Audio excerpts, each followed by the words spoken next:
अस्सलामुअलैकुम। आज की इस वीडियो में हम एमडी कैट बायोलॉजी के हवाले से दो क्वेश्चंस डिस्कस करेंगे। उन क्वेश्चंस का ताल्लुक जो है वो रेड स्पॉट बायोलॉजी से है।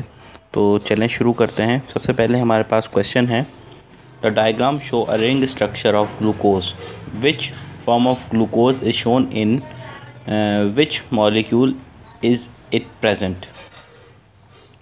तो पूछा गया है कि ये जो डायग्राम दी गई है हमारे पास ग्लूकोज की, ये अल्फ़ा ग्लूकोज है या बीटा ग्लूकोज है। उसके अलावा ये हमसे पूछा गया है कि ये कहाँ पर प्रेजेंट होता है।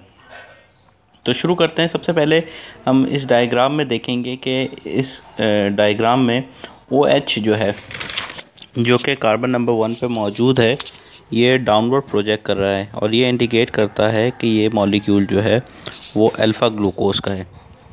तो अल्फ़ा ग्लूकोज के हमारे पास दो ऑप्शन हैं। तो हमें कैसे पता चलेगा कि इन दोनों ऑप्शंस में से एक अल्फ़ा सेल्यूलोज वाला ऑप्शन है और एक अल्फ़ा कहीं स्टार्च वाला ऑप्शन है। तो हमें कैसे पता चलेगा? तो इसके लिए मैं आपको ये बता दूं कि अल्फ़ा आइसोमर जो है वो स्टार्च के लिए होता है। ठीक है, स्टार्च जो है अल्फ़ा ग्लूकोज से मिलकर बनता है। ग्लूकोज के बहुत सारे सब यूनिट मिलकर एक अल्फ़ा ग्लूकोज के बहुत सारे यूनिट मिलकर स्टार्च बनाते हैं और बीटा ग्लूकोज के बहुत सारे मॉलिक्यूल मिलकर सेल्यूलोज बनाते हैं। तो इसका करेक्ट आंसर हुआ ऑप्शन बी, यानी अल्फ़ा ग्लूकोज एंड स्टार्च। इसको याद रखने की मैं आपको एक ट्रिक बताता हूँ कि आप एक जुमला याद रखें कि birds fly higher in the air, मतलब बर्ड्स ऊपर आसमान पे उड़ते हैं। तो बी फॉर बर्ड्स आते हैं और B for he beta glucose आता है। तो इस तरह आपको याद रहेगा कि बीटा ग्लूकोज में OH ग्रुप हमेशा ऊपर की तरफ होता है। अपने नेक्स्ट क्वेश्चन की तरफ चलते हैं। इस क्वेश्चन में कहा जा रहा है, some fresh rat liver was homogenized and the suspension subjected to differential centrifugation. The procedure is shown in the table below.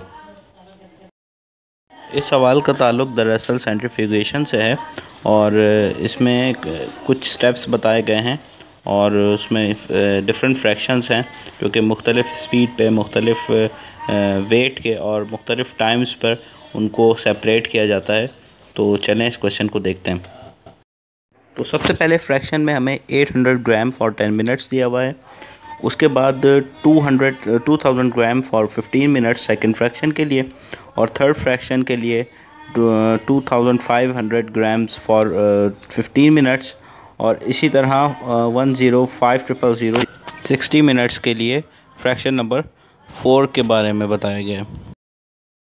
अब पूछा ये जा रहा है कि किस ऑर्डर में तमाम ऑर्गेनेलीज जो है रिमूव होंगी, किस फ्रैक्शन में कौन सी ऑर्गेनेली रिमूव होगी।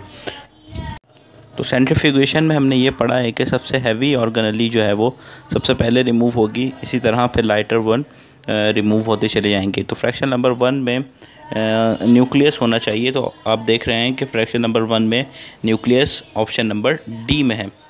इसी तरह न्यूक्लियस के बाद इन तमाम ऑर्गेनेलीज में माइटोकॉन्ड्रिया हैवी होता है, उसके बाद लाइसोसोम्स, फिर सबसे आखिर में राइबोसोम्स इन सबसे लाइट होता है। इसका करेक्ट आंसर है ऑप्शन नंबर डी। अगर आप इस तरह के और लेक्चर्स देखना चाहते हैं तो मेरे चैनल को सब्सक्राइब करें और लाइक करें और अपने दोस्तों तक शेयर करें ताकि दूसरों को भी इसका फ़ायदा हासिल हो। और इस तरह की काफ़ी वीडियोस मेरे चैनल पे आती रहती हैं, आप देख सकते हैं। अपनी एमकैट प्रिपरेशन आप कर सकते हैं मेरी वीडियोस को देखकर। अपना ख्याल रखिएगा। अल्लाह हाफ़िज़।